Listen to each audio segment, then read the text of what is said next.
Welcome back to Definitely Not Definitive. I'm Ken. And I'm Bethany. And we're just a deadly duo in love that loves reacting to some death battle. Yeah. Yeah. And this is Bucky, by the way. Yeah. In case this is the first time you're checking us out. And so we're checking out Death Battle. If you want all of our reactions to this series, check out the description of this video. We got a playlist down there. And you can also get early ad-free access to our reactions. So it's an exciting time because this is a big matchup. It's the biggest matchup of the year.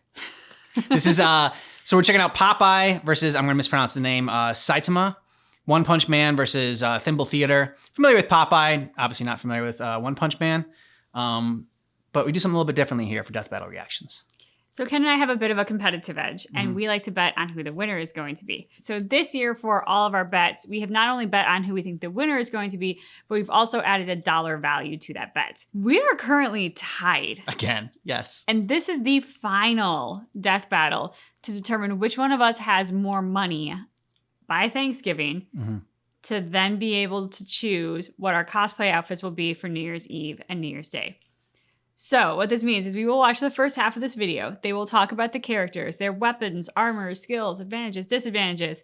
We will then stop the video halfway through. We will place our bets. Now, ordinarily, we've been swapping back and forth as to which one of us goes first.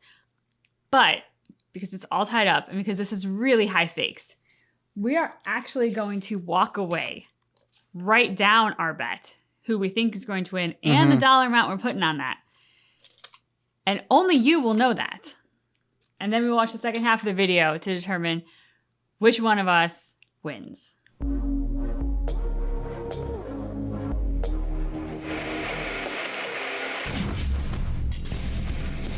Saitama, the one That was punch pretty close. Popeye, the Sailor Man. East versus West. Old versus new. Healthy eating versus basic exercise. These two warriors may seem ridiculous, but their unassuming exteriors belie impossible Just booty bump him? strength. He's Wiz and I'm Boomstick. And it's our job to analyze their weapons, armor, and skills to find out who would win a death battle.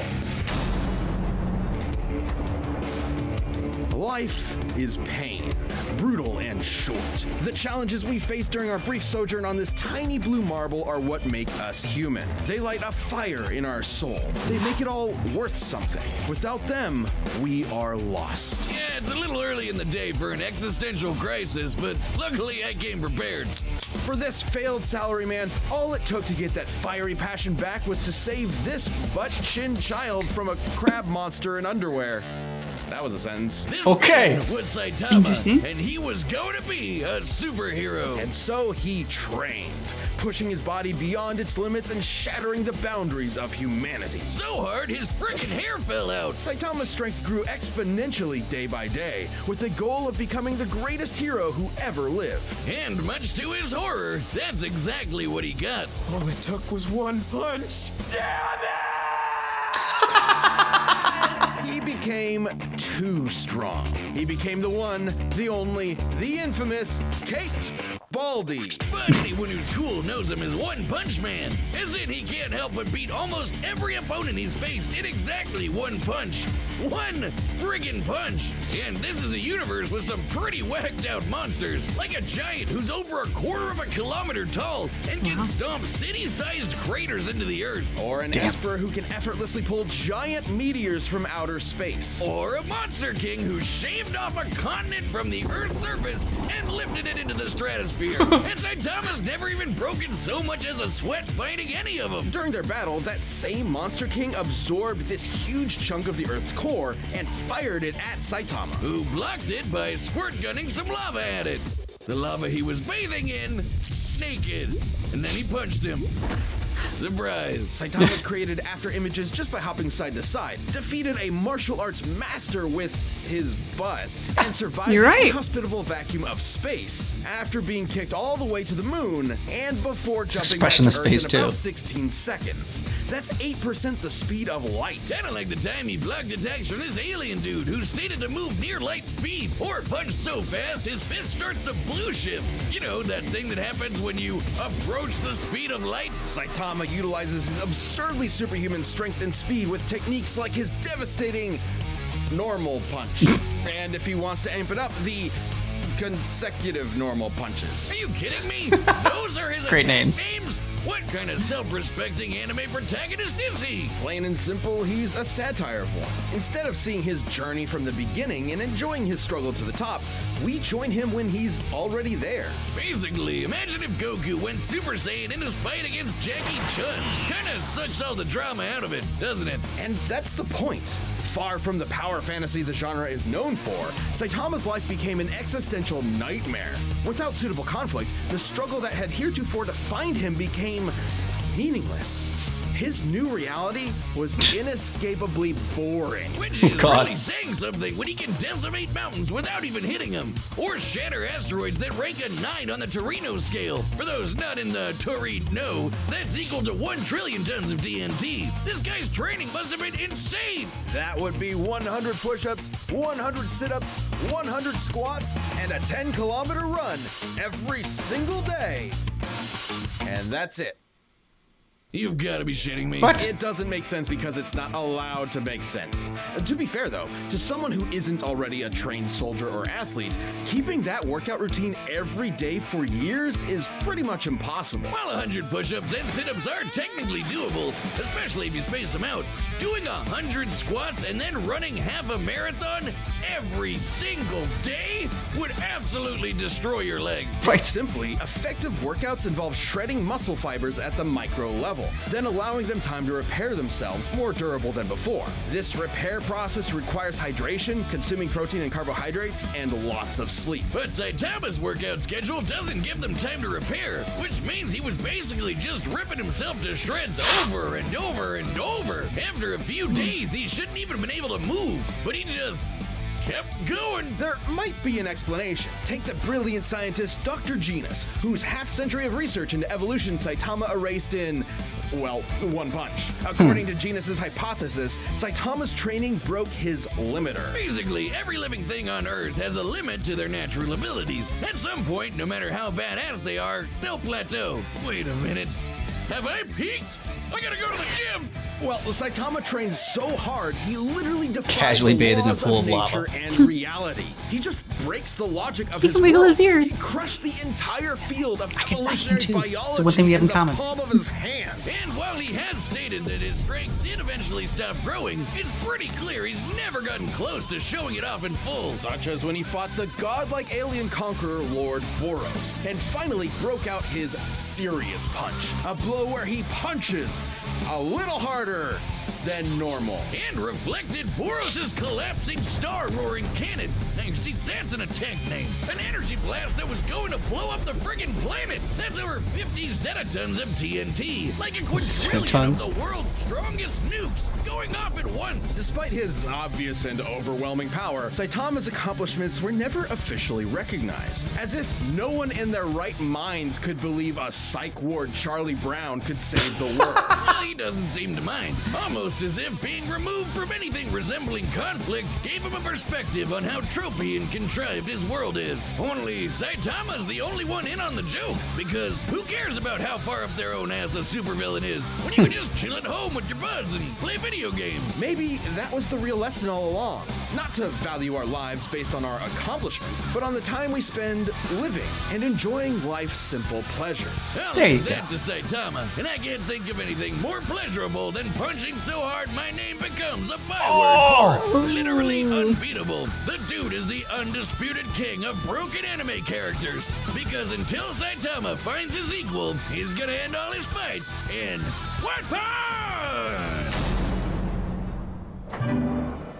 Popeye the Sailor Man, hero, adventurer, sailor, man. Oh, two against one, huh? How do you like that? Man, he sounds like he smokes a pack of Marlboro Factories every day. And if you ever wanted to know what angry cat sex sounds like, he can sing. I'm Popeye the Sailor Man. How exactly do you know?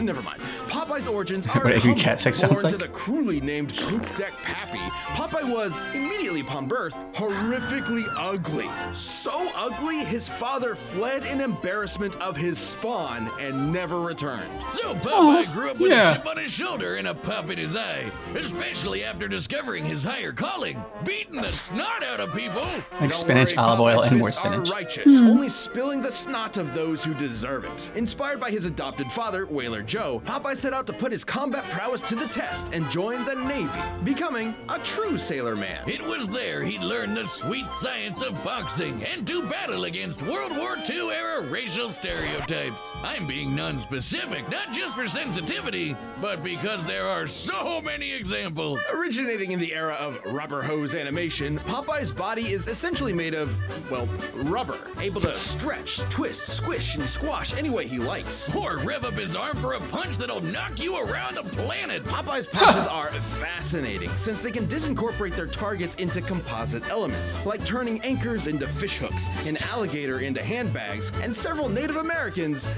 You know, I don't even want to know. I think the reason's pretty simple, Oh, Wiz. God. He's a cartoon. He can basically do whatever he wants. He can shoot fire from his corncob pipe, pull a canyon closed, punch bolts of lightning out of the air, Oh, shit. give the sun a black eye. Judging by the distance the sun is from the Earth, as well as the time it took for the high striker puck to reach it, the puck must have been moving at 500 times the speed of light. In order to generate that force, Popeye must have swung his fist just as fast. Hell, he's even shadowboxed so fast, he's somehow occupied 2 places at once and hit himself. So, was he just born this way? Is being ugly the secret to pulling insane bullshit superpowers out of your ass? Because if so, you might want to get on that, buddy.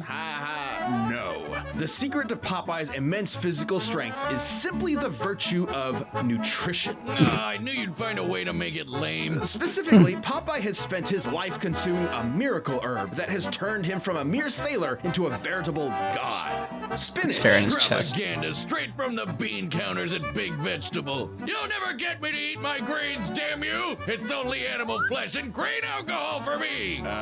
Originating in Persia, Spinacia oleracea is a leafy green nutrient and antioxidant-rich vegetable that can help prevent cancer and reduce blood pressure. And apparently imbue your biceps with the power of God and anime. While a normal can of spinach contains about 44 calories, when used in Popeye's world, its effects are multiplied. Not only does it immediately increase Popeye's already impressive strength and speed even further, it makes him virtually impervious to harm. It lets him fly, turn invisible, shapeshift his body into literally anything, and even survive the universe getting turned off. That's right, this big whatever the hell that thing is apparently God, and he turned off reality in order to kill Popeye and his friends. Cause why not? Except guess what? Popeye was fine. Why? Because he eats his spinach. What its nutritional content is like. Well, let's find I out. eats me spinach. With math. No!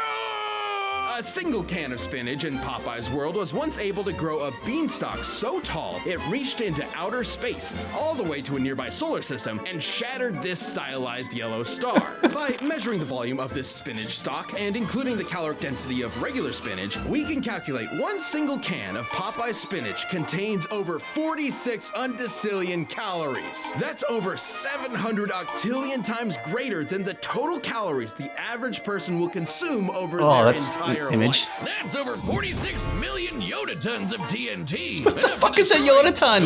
A star, or enough to punch your annoying neighbor so hard that when they land, they tilt the Earth. By measuring the angle of the planet after tilting, we can determine its axis was adjusted by about 13 degrees in less than a second. That's a speed of about 1.8 million meters per second. I wonder, is that enough to power a rocket ship so fast it travels backwards in time? Yeah, because that happened. I only know of one type of herb that'll take you through time.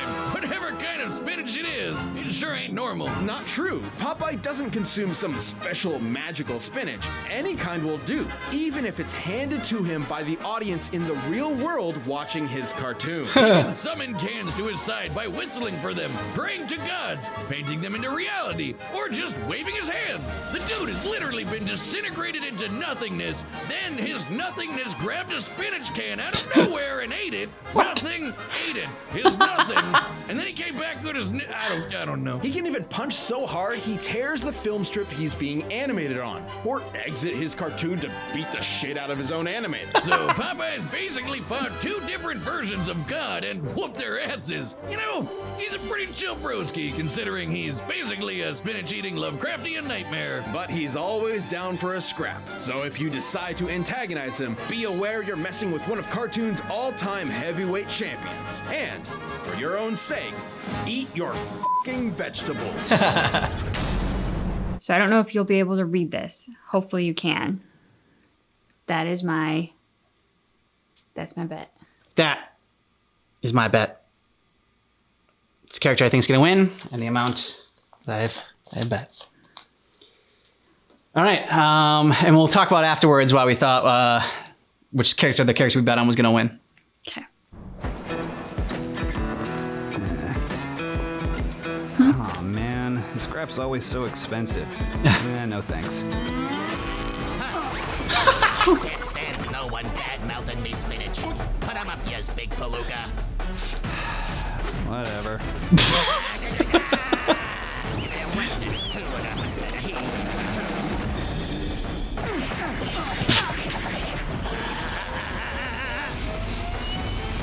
Just could not care less. Ooh. I feel like Yeah. asphalt burn on the face. Yep. Well, blow me down. You ain't got a scratch on yas. I know, right? Overwhelming strength is so boring. I can't read that. Oh!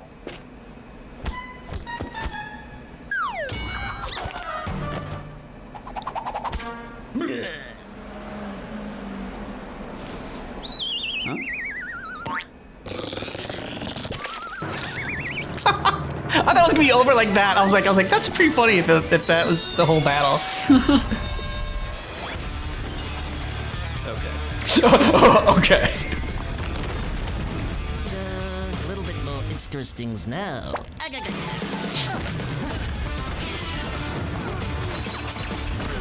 Finally, in his match, he can punch more than once now.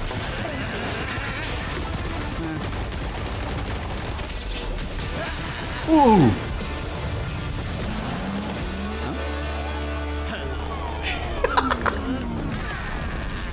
Oh. Yeah, completely different animation. Sweet. You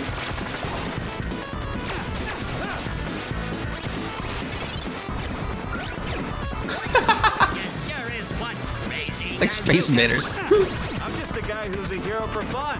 Who the hell are you? I am what I am, and that's all what I am. How am I gonna get back home?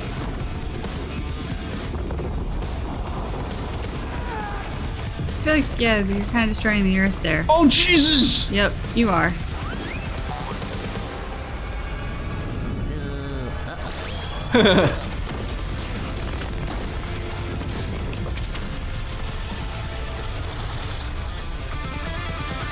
That's having good for planet. Nope.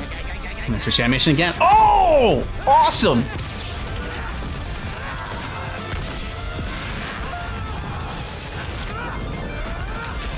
Power looks crazy.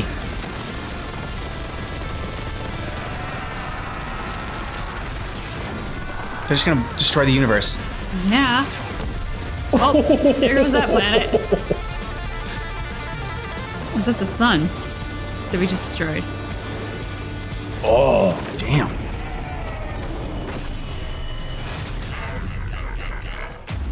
Death spinach. What's more powerful? Amazing! This is amazing! How did you get so strong? I eat me spinach.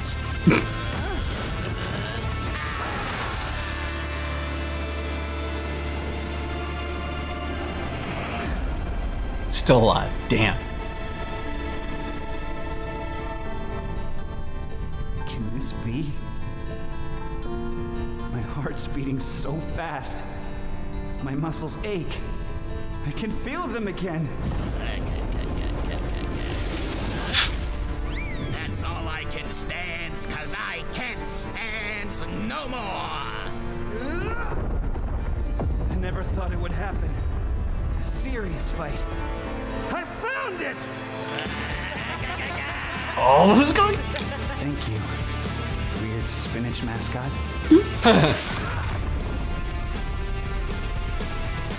Who breaks? Oh. At least he died happy. Finally.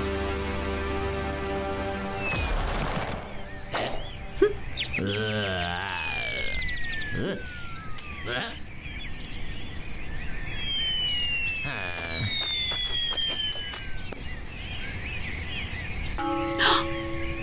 He took a big gamble, but now he is scrambled. I'm Popeye the Sailor Man. KO! Well, I guess you could say that fight was over easy. Wait, except isn't Saitama's whole gag that he can't lose? It is, but it's more nuanced than that. Despite breaking his limiter, Saitama's strength isn't limitless. He's said so himself. Breaking his limiter meant his potential strength was likely infinite, but there's nothing left in his world powerful enough to push him to get stronger, like a bodybuilder stuck with 5-pound dumbbells. He also doesn't possess some magical ability to kill someone in one punch regardless of effort. Powerful adversaries like Boros and Garo have survived his blows repeatedly, albeit briefly, and he's never met anyone quite like Popeye the Sailor Man. According to the mangaka, One Punch Man's gag is that Saitama is an anime protagonist at the end of his series, slapped in at the beginning of his series, where he's too strong to have a challenge. So, if we know Saitama's strength does have a limit, what is it? We know he can deflect Boros' planet-destroying blast, but he was clearly super casual about it. He may have called it his serious punch, but that's the joke.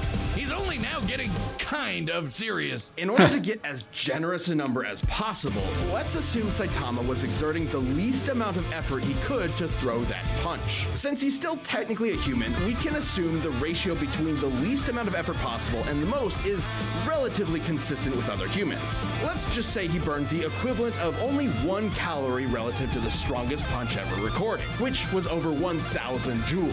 For reference, the average person burns about 1 calorie a minute doing absolutely nothing. So this is assuming Saitama is literally as casual as physically possible. And to make his strongest punch about 200 times greater than his weakest. Using Boros' energy blast as a base, Saitama's theoretical strongest punch would be over 11 Yoda tons of TNT. That's absolutely insane. Enough to annihilate Uranus 4 times over. Well, that's impressive, Love that but joke, I it's bet. still far less than Popeye's star-busting power, which was millions of times greater. Sure, this is only an estimate. We don't know Saitama's full strength exactly. But the point is, whatever it may be, it can be measured. That's right, but trying to compare them with just numbers isn't the whole story. While Saitama can break his world fairly easily, it's still a semi-realistic world that generally obeys the laws of physics. Popeye in his world, on the other hand, can't really be measured at all. The dude's occupied 2 places at the same time, ripped the film strip he's animated on, and knocked out the guy drawing him. Can't do math to figure that out.